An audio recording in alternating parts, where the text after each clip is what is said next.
because I've gotten to the point where I don't have to make phone calls anymore. I've done such a good job at consistent creation that the business just comes to me. And that was the ultimate, that was that ultimate pie in the sky goal 5-6 years ago. It's like, how can I stop chasing business? And it took a good 2 to 3 years to get to that point. It's easier to get there today than it was for me because I was more of a pioneer in this game. But nowadays you have the playbook. They're all around you. You've got the Michelles of the world to teach you how to do it and to do it quickly.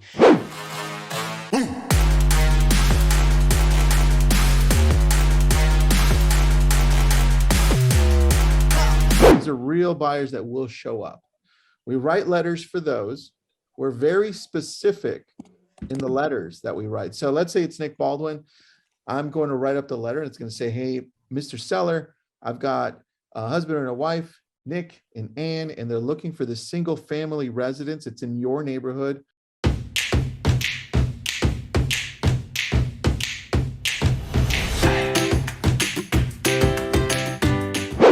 Welcome back, LabCoatAgents, and those of you joining us on the back end in Zoom. If you're here today, it's because you're already convinced that you need to be spending more time on Instagram.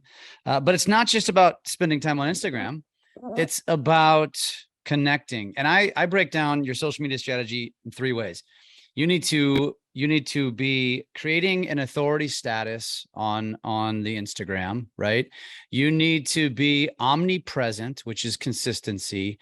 But you can't do just those 2 if you're not actually connecting and engaging with your audience. And we're going to take it to this extreme today with Michelle, which is not just responding to comments, but moving these conversations and these connections over to DMs where you are having personal conversations. And that's what starts to drive opportunities in business. So with that, Michelle, where would you like to start? And I'm just going to be here to be your peanut gallery and ask you questions.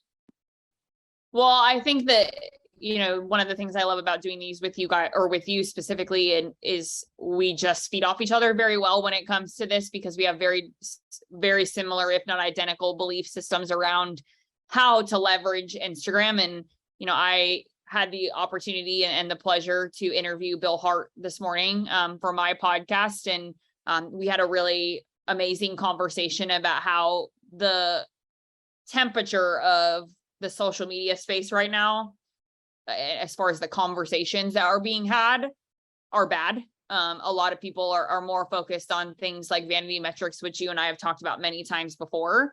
And a lot of people who are out there speaking about social media or doing webinars on social media are talking about content creation, which is obviously incredibly important. We all know that.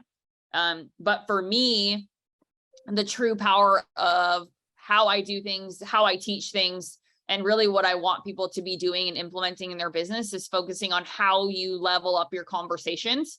I think naturally leveling up your content is going to happen if you do it consistently, and you learn from people and you take time to kind of digest what people are doing and use that as inspiration. But I truly think where the needle can be moved the most for every single one of us in our businesses is leveling up the actual conversations that we're having and how we have them. And so I think, you and I met in DMs many years ago at this point. And I think that conversation, I'll ask you, right? Like, did it feel like I was selling you something, And I'm going to imagine the answer from your perspective is no. I actually thought you were trying to ask me out on a date, if I recall correctly. What the? I'm totally kidding. Of course, it was that is false advertising. It was very natural. It was almost like I think there was a connection somehow, some way, but there was a reason, and I think that's what you're going to get into today, which is you're not just DMing people to DM them. You're first engaging with them to give a reason to move over to the DM. So it's not cold, so it's warm, and then there's that natural connection and conversation that gets started from there. Absolutely. So you and I got connected through Grant, I believe, right. Grant Wise, right. Yep. Who has been my business coach now for 2+ years. I literally just got off a webinar with him like 20 minutes ago. And I think the point I want to really hit home today is I teach a very specific system of how to build that initial conversation with somebody through social. And Part of it is this kind of, I call it prospecting at scale or building relationships at scale. I think people have different phrases for it. But the way that we teach you to prospect at scale is by building out your 45 comments and 20 story replies that you do on a daily basis. And Jeff, you and I both know that people balk at that number all the time. 45 comments. How do I have time to do 45 comments? Well, honestly, I've probably done 20 of them in the last hour just by responding to other messages that have come in. So it's not hard to do if it's time blocked for your day. But the point is that if you're creating a calendar of engagement, right, where you're spending quality time in 5 buckets throughout the week, where you're going out and you're executing 45 comments and 20 story replies, those conversations are with people that fit the ideal client avatar that you created. You teach people how to make and identify their ideal avatar. I teach people that all the time. So, that should already be known by all of you guys listening to this or watching it on the back end of the recording side. Like, you should already know who your ideal client is or have some kind of understanding of that at this point. But do you know how to find them? And that on Instagram specifically, that is where most people struggle, is how to actually go find them. So 45-20 every single day, Monday through Friday. And Jeff, I'll ask you, how do you do your 45-20 every day, and how do you structure that? I think I'd be curious to ask. Well, let me answer that a different way, because I don't, but I don't have to anymore. And so, but I teach the same stuff and the principles behind it, because we usually say 20 to 30 minutes of, and we call it the LCM, the like, comment, message strategy. It's the same concept, but I actually have a different reaction to how you address that, which is, don't say you don't have time, because that's just a bunch of crap if you say that, because what you have to do is you have to look at this as prospecting. You can build in prospecting all day long. This is prospecting. And actually, I challenge my audiences, Michelle, even more so recently. I'm getting much more harsh about this, where I'll say, listen, let me spend 48 hours with you, and just literally let me spend all 48 hours with you. And let me see how you spend your time. I guarantee you, I can find you far more than 2 45-minute increments over the course of 2 days. I think the key here, though, is more, and let me answer your question, which is why I don't do it anymore. Because I've gotten to the point where I don't have to make phone calls anymore. I've done such a good job at consistent creation that the business just comes to me. And that was the ultimate, that was that ultimate pie in the sky goal 5-6 years ago. It's like, how can I stop chasing business? And it took a good 2 to 3 years to get to that point. It's easier to get there today than it was for me, because I was more of a pioneer in this game. But nowadays, you have the playbook. They're all around you. You've got the Michelles of the world to teach you how to do it, and to do it quickly. And so to me, so I don't, but I make hours every day built around engaging with my audience, responding to notifications, and consuming content so I get new ideas and creation. I literally probably spend 2 to 3 hours a day because it's that important. And some days more than that, because it drives my business at this point. Yeah, I mean, I'm right alongside you. I don't ask for business really at all at this point. 95% of the speaking gigs or podcast episodes that I get to go and be on, they're asking me, right? And that's awesome. But I will challenge you in the sense of what you just said, where you're going and doing and engaging back, answering your messages. Like, to me, that counts as part of that, right? Sure. It counts as doing your 45-20. But in a different way. Like, again, our Monday, Tuesday, Wednesday, Thursday, Friday calendars for you and I are going to look a lot different than, I'm just going to look at the attendees list. Amber Ortega is on here, who I know owns my course. If she's the same Amber Ortega I'm thinking about, she knows if she goes through the course, the 45-20 rule and the way that it's set up, like, I teach her how to build out her Monday, Tuesday, Wednesday, Thursday, Friday, where she should be going and creating those new conversations. And I stood on stage last month when I spoke for a mortgage company in Oregon. And I said, if you're not doing 45-20 every single day and you are in the mortgage industry, you are doing this so wrong. Because if you're trying to rely on calling your lead list or calling people in your CRM and all day you're just smiling and dialing, you're missing the point of prospecting at scale, which is what social media allows you to do. And in the market that we're currently in, if you're not doing that, you're wasting your day-to-day time, in my opinion, because you can't create leverage by just calling people like the old-fashioned way anymore. Like, you just can't. Obviously, I don't think that calling is ever going to go away. I think that's always going to be important to pick up the phone and talk to people. But where I'm going with that is my 45-20 that I do is the same as yours, right? I'm responding to messages. I'm reaching out to people to say, hey, thanks for listening to my podcast, because they sent me a DM saying, hey, I just listened to such and such episode. I loved it. So I'm responding saying thank you to that. So that's my engagement. But if you're Amber listening, Amber has to go out and create 45 new comments to do every day. And if she does that in 5 buckets, which is what we teach, she's going to be creating 45 new relationships potentially, or reconnecting with a previous person that she may have met somewhere or may have, come across at some point in the recent past, to further that conversation. And then that's where it comes into play, where what does that initial message sound like? That's a big thing that a lot of people ask, right? Which is, what do I say if I'm doing a story reply, or what do I say if I'm commenting on something? And for me, that structure, the way that I teach people how to do this, and Jeff, I'm definitely curious as to your thought process about it, which is, first and foremost, you have to make a personal connection, right? So you have to pay attention to what someone's posting.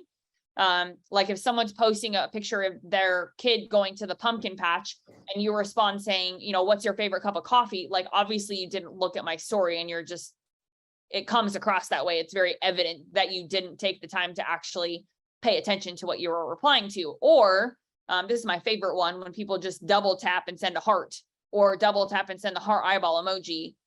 Like, are you expecting engagement back from me? Because you're not going to get it. So the first thing when you're creating that initial conversation is making a personal connection, giving them some form of value in that comment. And value can look like a lot of different things. It can be a piece of advice. It can be a tip. It can be some form of nostalgia. This reminds me of, or I had a client who recently did this, right? So you're making a personal connection first.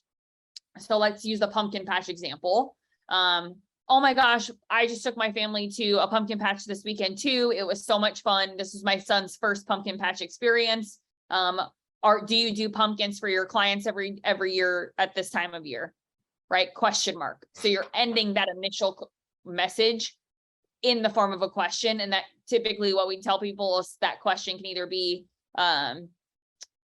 start with a who, a what, or a how, right? So if you're creating the first sentence is some form of nostalgia or personal connection, and then you're ending that response in a what, why, or how question, 2 things are going to happen. One, you're going to get a response, and hopefully in theory. And secondly, you're going to get a significantly longer response than you would if all you're doing is sending just a sentence or a heart eyeball emoji.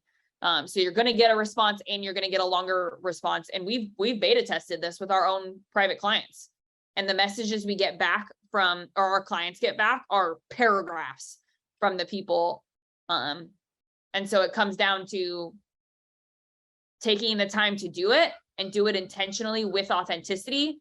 And the responses you get are dramatically better than not. Mm-hmm. Totally agree.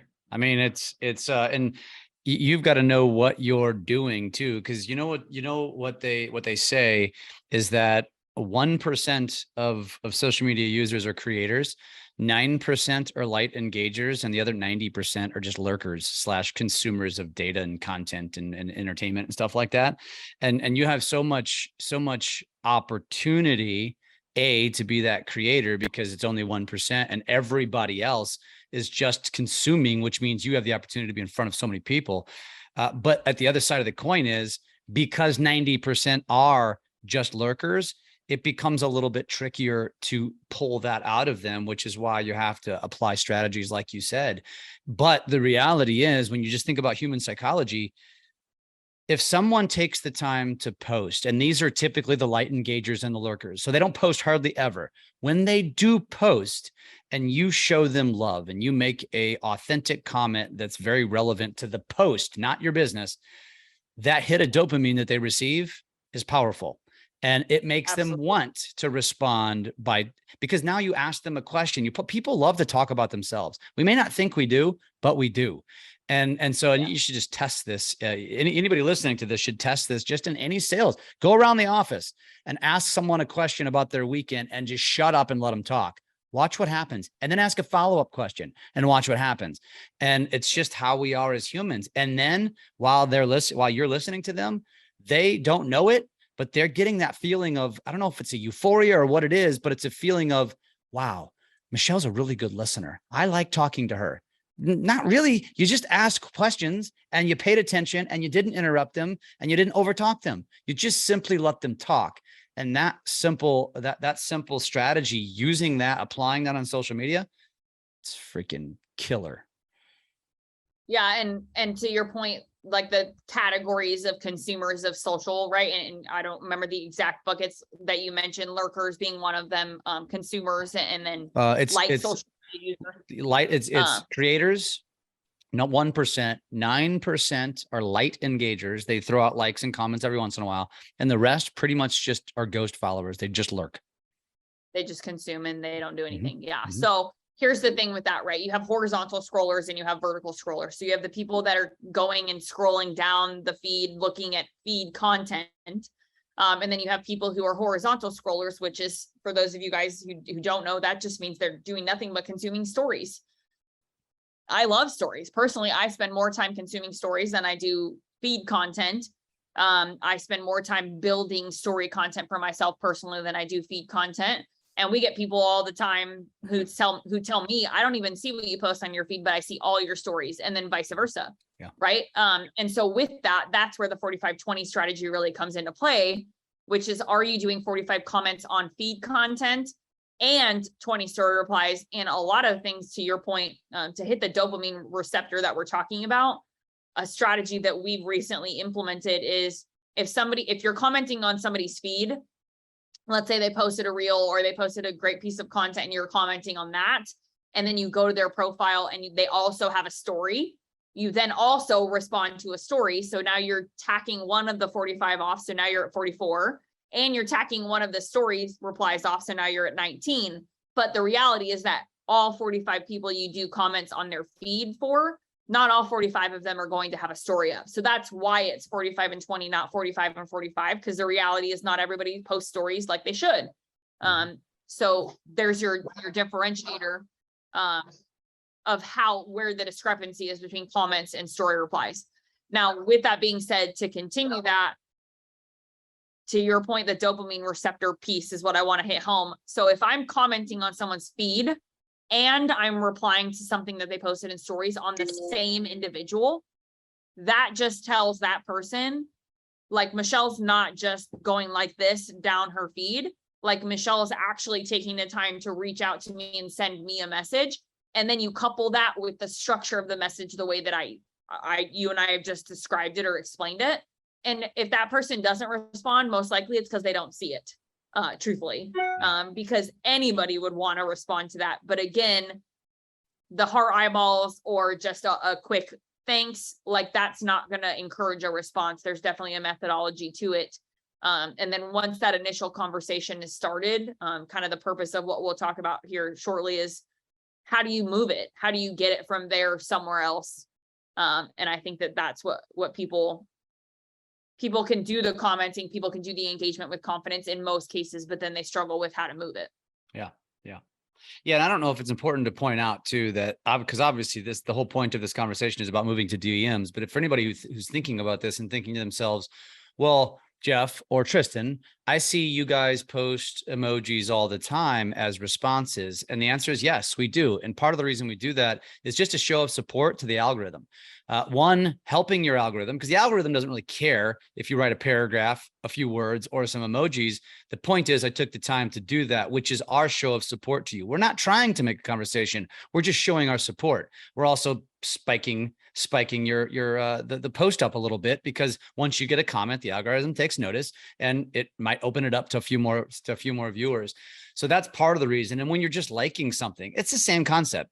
It just means that you liked the post. It was clever or cute or educational or whatever, but it didn't necessarily elicit the opportunity to respond.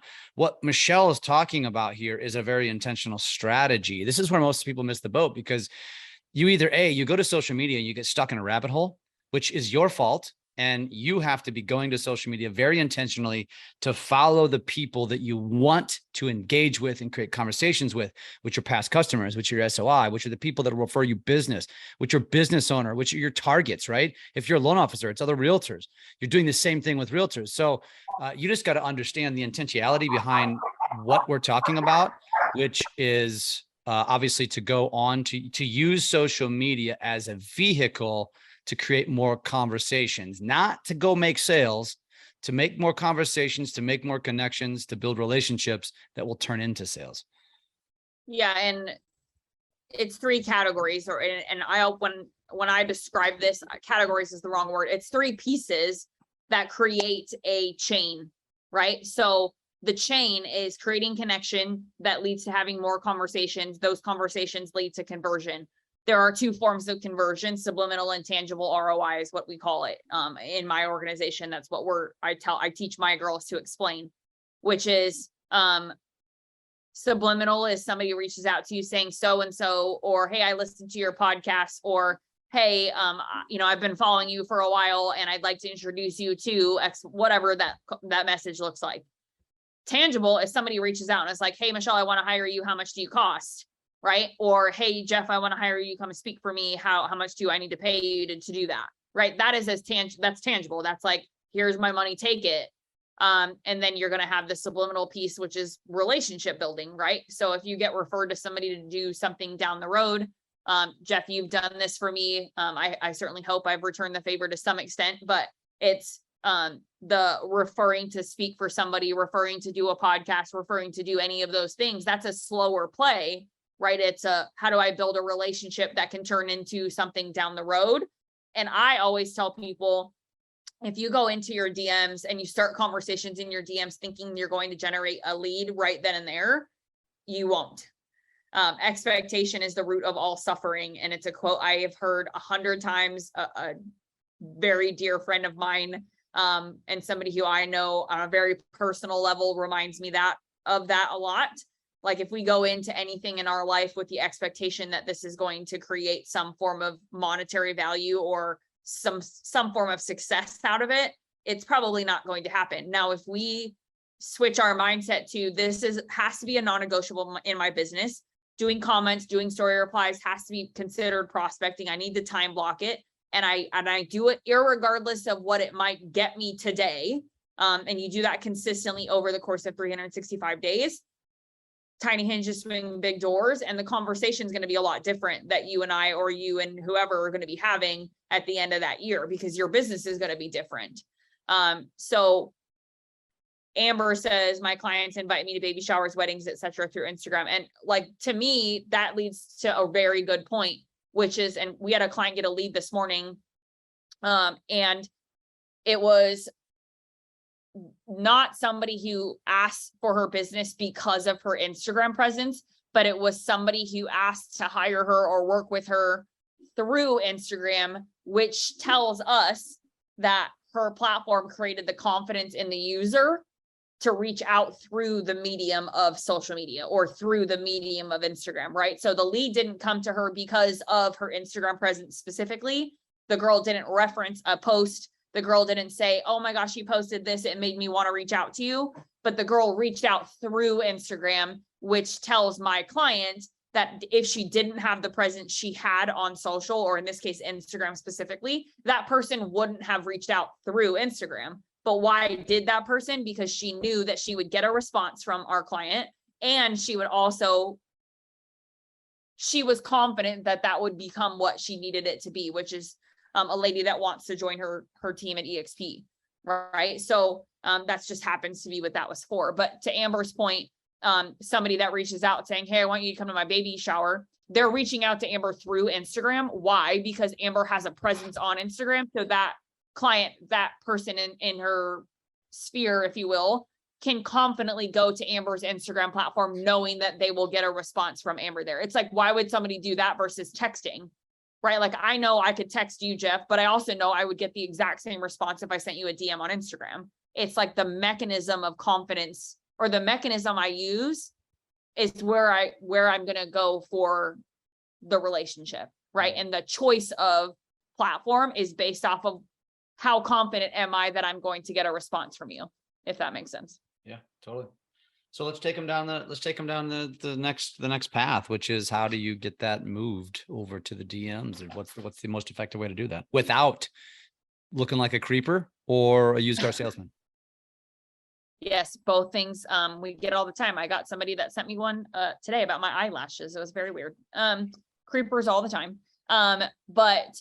And also lots of spam. Everybody gets those, right? Especially the ladies in the house. I get people that reach out and they're like, somebody asked me to marry me in my DMs, or somebody was asking me on a date in my DMs. And I'm like, well, just ignore it and move on. So as far as moving the meeting, right? The biggest thing I want people to know about moving the meeting is you have to have an understanding or an intuitiveness as to when that makes sense, right? So if you're asking someone, let's hypothetically say I reply to Amber's story about the pumpkin patch that she went to with her kid over the weekend. And I say, hey, me too. I took Knox to his first one. And then I say something along like the who, what, why, how question, right? Of how old is your son, or how many years have you been going? Or did you do client gifts for any of your referral partners for Thanksgiving? Or do you, like, whatever the question is that ends it, they respond. And then if I now go for the kill and I'm like, that's awesome. Hey, by the way, do you want to jump on Zoom so we can chat about business? That's not going to work, right? So intuitively, we have to know, where is that conversation? It may take 3, 4, 5 of those personal DMs or personal comments about a story that somebody posted before you can intuitively say, this person is now ready for me to make that play. Why? Because the conversation will either have organically developed into that, or that person now the conversation's kind of naturally gone that way. So I think that the other thing too is we need to think about prospecting at scale as a sales funnel, because if you send 45 comments and do 20 story replies every single day, the reality is that not all 45 and 20 of those are going to continue past that, right? So if you do 45 comments and 20 story replies for a total of 65 a day, maybe a third of those people are going to respond. Of those third that respond, maybe a third of that is going to turn into an opportunity to move the meeting, which is why we have to do it every single day, right? So when I ask to move a meeting, or when I decide that makes sense, is after a handful of those personal connection conversations. And either that person is sitting there waiting and I can tell for me to ask them to get on my calendar. Or I have to just point blank be like, this is an awesome conversation. I would love to be able to just jump on the phone with you. So if you could, here's my calendar link, just jump on my calendar and I can time block 30 minutes to spend time chatting with you about it. So that's how I do it. And that's what I want to tell people. And this is what we teach everybody. It's not a secret. Identify what your CTA is and stick with it. It has to be a consistent call to action across anything that you're trying to move. So most importantly, what is your CTA? Right? For Amber. Give some examples. Yeah. I mean, I wish that we could pull Amber up here live, because then we could pick on her in a good way. Cause I know she's in my course, so I know she should be seeing all of this. But let's pretend that, Amber I know she's on the loan side. So if Amber's going through, and she decides that her number one goal off Instagram is, Amber's a realtor. I'm sorry, Amber, don't judge me for getting that backwards. How could you put her on the dark side? Come on. That's why I knew it. Her fiance is a lender. I knew that they had both in the family. That's why I just got them backwards. I'm so sorry. Please still love me. But anyways, Amber on the real estate side, right? If she determines what her lead looks like, and For her, that could be a coffee meeting. Let's just say that's her primary CTA. I want to take somebody that reaches out to me to a local coffee shop that I love and say, hey, this is my favorite coffee shop. I would love to just meet you in real life so that we can further our relationship. So it's not asking for business. It's just saying further our relationship. We have a client in Dallas who we do this for all the time. Her CTA is coffee shops. And there's a particular coffee shop that she loves, which is called Summer Moon, and it's only in Dallas.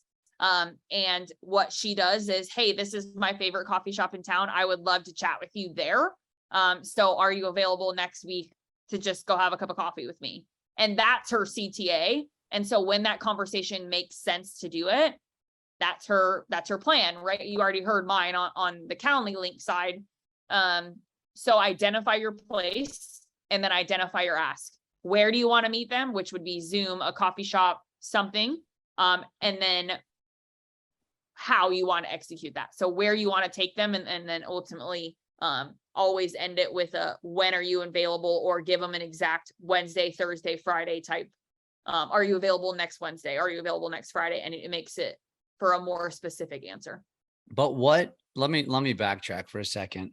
So that's kind of what to do once you get into the DMs, but what justifies in your mind a reason to slide into their DMs?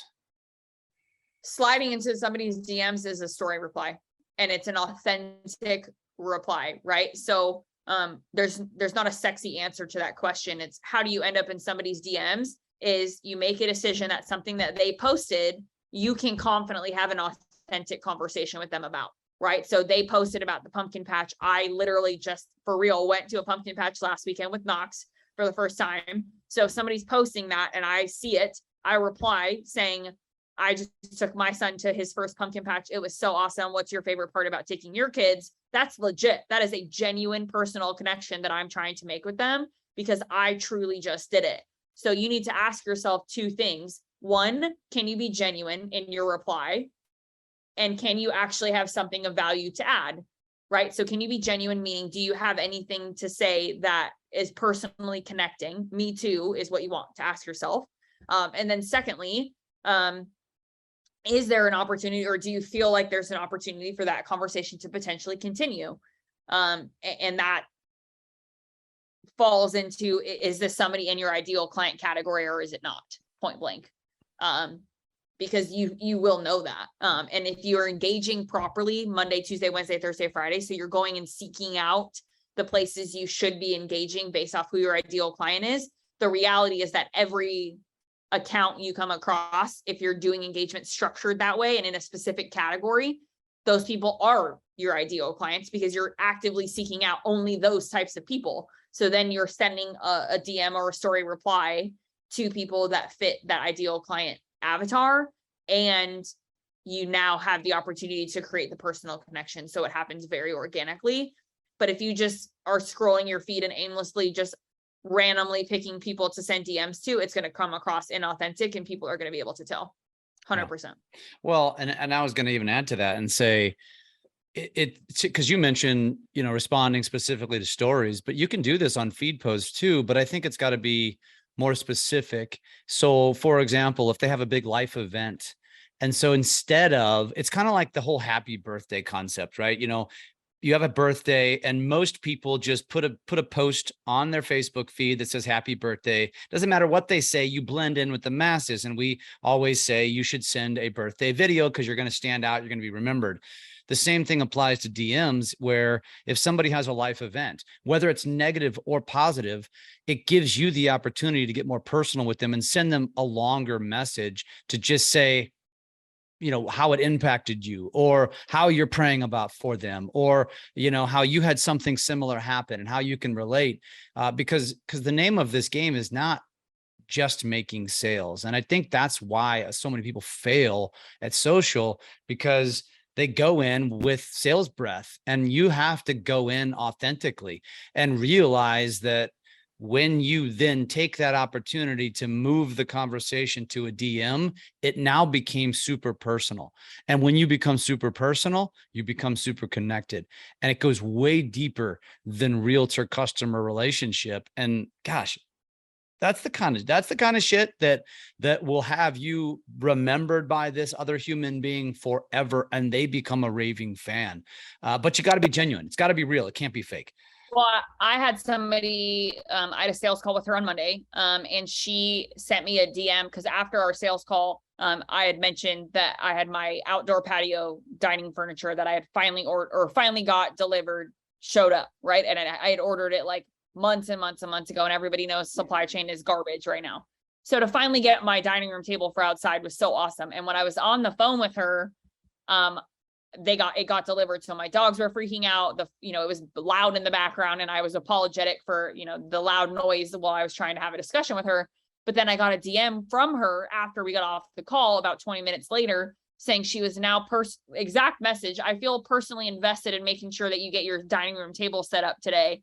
Can you send me a picture when it's done so I know you did it? So I literally, after I finished putting it together, took a picture and sent it to her. My relationship with her is now solidified so that when she gets back from Disneyland, which is where she is for the whole week, like she already scheduled a follow-up call with me, right? But the relationship was solidified that way. And it's personal at that point. Like her and our relationship is now personal. It's not necessarily about business, but it started that way. If that makes sense. Yeah, totally. I love it. What else you got on this topic?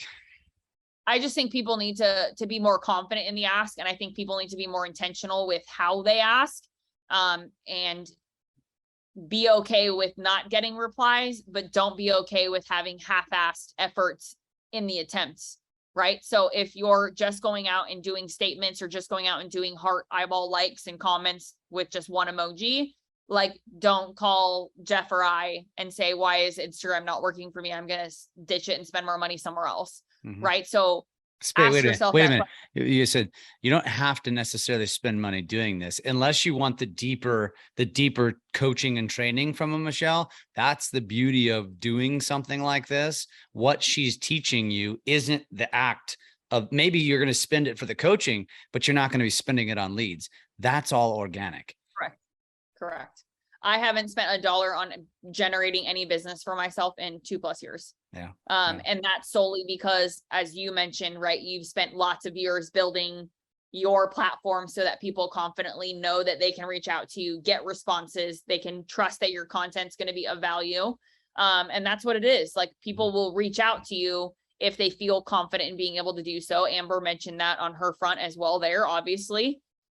So now for Amber, it's going to be, how do you then take that and amplify it where people are now actually reaching out to you for business? And that's going to be, am I going to spend time doing 45 comments and 20 story replies very intentionally to create new relationships that create new connections, and those new connections create more conversation equals conversion. But I will say, and I want to, end my point with, if you take a piece of that chain out, like if you break one of those pieces or one of those links in that 3 C's is what we call it, it will not work. And Amber saying she needs an accountability partner. And Amber, I'm going to reach out to you and say, like, how can I help you? Right? Because I know that you have the tools to be able to do it.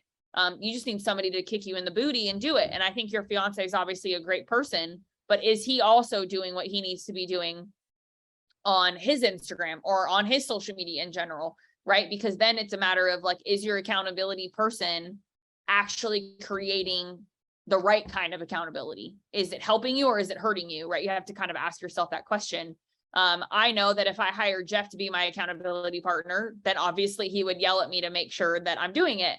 And then vice versa. And Jeff's called me out on stuff, and I've called him out on stuff many times. So like finding the right accountability partner is certainly important, because just saying, hey, I know you want to get better at this, and so do I, let's just be each other's accountability partners, that's not going to work necessarily unless the commitment from both sides of it is there. And Amber just said, no, I need someone else to kick my butt, right? So that's an exciting opportunity for Amber, because not only if she can change it, if she can move the needle in her own business, that naturally will change the conversation that her fiance is probably having with her about that. So it becomes twofold. So yeah, I think my ending thoughts are, have the confidence, have a strategy to execute it, And then be willing to time block it where it's a non-negotiable in your schedule. And if you can do those 3 things kind of collectively, again, you're going to be having a lot different conversation about, is my social media working for me a year from now than you are right now? I love it. I love it. And, well, you know, exactly what you preached. If somebody just takes that strategy and implements it over 6 months, it will have a profound effect. And that's not even being the content creator. As we mentioned in the beginning, I do it the other way around. I just focus and dedicate myself to creation, which means people are sliding into my engagement, into my DMs, and they're coming to me. That's a little bit more in labor intensive strategy, but I've done it for so long and we've scaled it so well that it's like an addiction at this point, but it's also an addiction to just graduated future success. Or even in years like this, everybody's down and a lot of people are worried. I'm not worried. I'm down too, but not what, you know what I'm not worried about, because I'm positioned when we come out of this, like we will, like we always do. I'm going to be one of the ones just hockey stick crushes it because I've done it before. And I think that's so important for everybody. You know, for those of you that did take the time to listen to this, you know, I applaud you because you're already leaps and bounds ahead, because most of your peers are not even taking the time. I've heard countless people, Michelle, in real estate say they're using this as an opportunity to rest, or they're using an opportunity to have some downtime.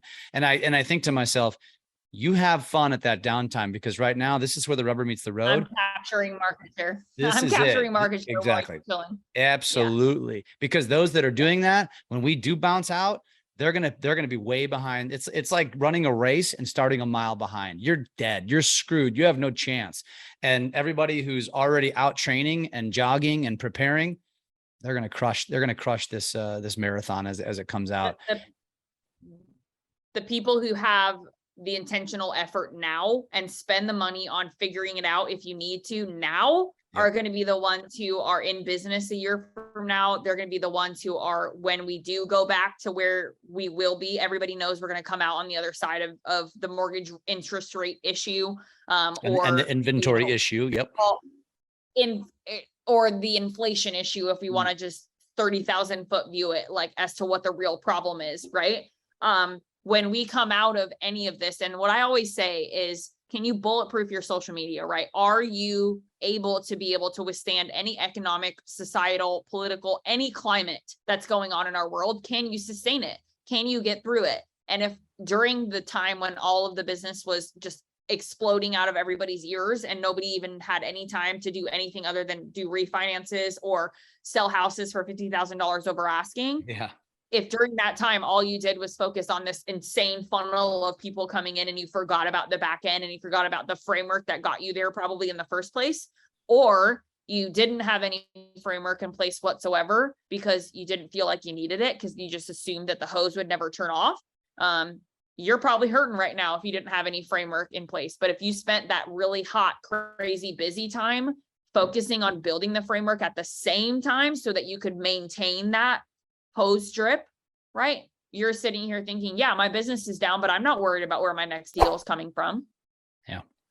And I talk to people every day about that. And they say that, like, yeah, my business is down 20% month over month in the last 3 months.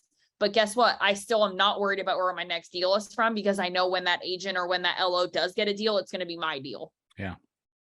This is a process and you've got to be committed to that process. So, Michelle, based on all of that, how does somebody get connected to you? If they want to get into your circle, how do they do that?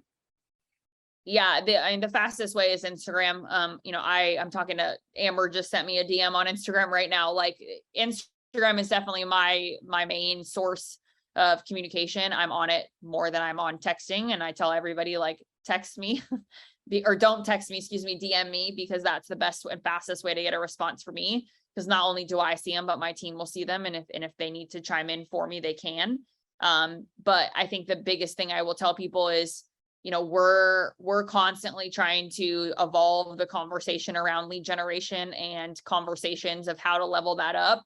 And just consume my content. Google me is what I tell people, like, whether it's listening to my podcast, listening to me on webinars like this, or just even finding my free 10-minute YouTube videos that go out every week. Like, you can move the needle in your business without spending $1 on it if you actually focus on what do I actually need help with, and then doubling down on it. So the biggest compliment in the world is Google me, and there's plenty of value out there to help you. Love it.